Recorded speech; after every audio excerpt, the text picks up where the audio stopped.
Hey, it's Chris here with your long weekend fishing forecast for July 30th. We have a great looking long weekend coming up. Hope that everyone's going to get out and get fishing.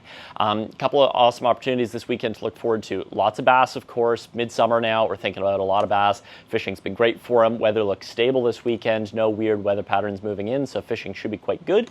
However, for those looking to get out for a little river fishing, some trout, there also looks to be some great opportunity for that. If you've looked at the forecast, you might have seen, especially up in sort of the Caledon area, we've got overnight lows coming down to about 12 to 14 degrees. That is going to cool down the river to a point where it is then again safe to fish for trout.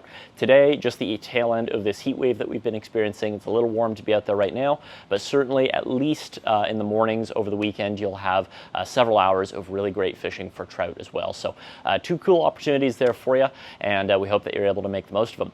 In terms of what we're going to be fishing this weekend, when we're talking about bass, it is important to remember that it is a long weekend, which means increased boat traffic on a lot of our more popular cottage country lakes. And so if you are lucky enough to have a cottage or just be in the area up there already and can wake up early, get on the water before other people, that is going to pay off for you. A big tip for us is to get out before all the tubers and water skiers and wakeboarders get out there, start stirring up the lake, because that is the period before that happens when those fish will still be up shallower and reachable for you on the fly. As that boat traffic sort of picks up, as the water gets churned up, those fish are going to start getting pushed off of the shallows into deeper water where they're going to be less accessible or less active. So definitely get out in your early morning times or in the evening if things quiet down for that boat traffic as well.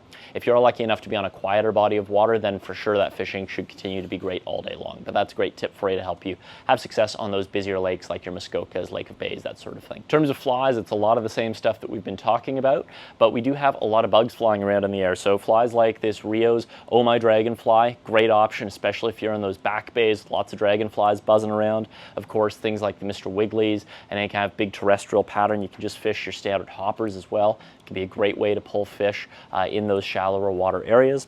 If you're on rivers, thinking about the Grand, the Saugeen, a lot of those rivers tend to get a little bit more stain to them this time of year just from natural algae and stuff. And one fly that we've had great success on are these Crelex minnows in the purple and silver. They just contrast really well in that off-color water, and this has been just a killer fly on the rivers for us in that midsummer period. These Walker's Wigglers, if you want to cover water, if you're out in that early morning sort of period and want to fish fast and get big bites, these Walker Wigglers have a great darting action to them. Great way to cover water really quickly.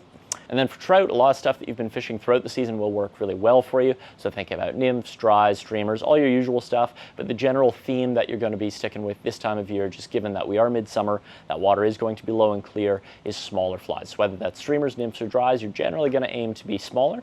And then one interesting opportunity this time of year, which we don't often get a chance to really fish seriously in Ontario because usually our summers are pretty hot. We've got this nice little window coming up this weekend.